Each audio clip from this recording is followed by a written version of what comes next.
Application పెట్టిన పెన్షన్దారులై వెంటనే తీసుకొని కొత్త పెన్షన్ మరి రెండోది ఏదైతే 2,000 రూపాయల పెన్షన్లు అంటే 2,000 రూపాయల పెన్షన్లు ఉన్నాయో అవి 4,000 రూపాయల కోసం మేము పోరాడుతున్నాం.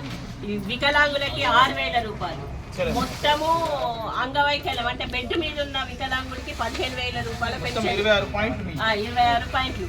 బీడీ కార్మికులు కూడా ఇన్ని సంవత్సరాల నుంచి బీడీలు చేస్తున్నారు. వాళ్ళకి క్యాన్సర్ వస్తుంది, ఎన్నుపూస ప్రాబ్లం ఉంది, వాళ్ళకి షుగర్లు ఇవన్నీ ఉన్నాయి. కాబట్టి దీని ప్రకారంగా చూస్తే మీరు వాళ్ళకు కూడా బీడీ కార్మికులకు కూడా పెన్షన్లు ఆపొద్దు,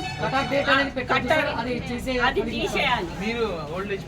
ఓల్డ్ ఏజ్ పెన్షన్ చాలా మందికి ఒంటరి మహిళలు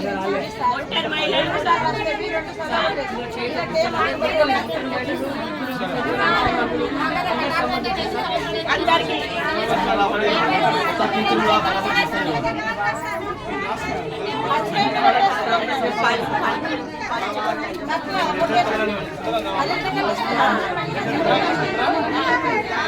సార్ ఇదొకటి మర్చిపోయినా, ఏదైతే నిరుపేదలు ఉన్నారో అంటే నిరుపేదలని గుర్తించి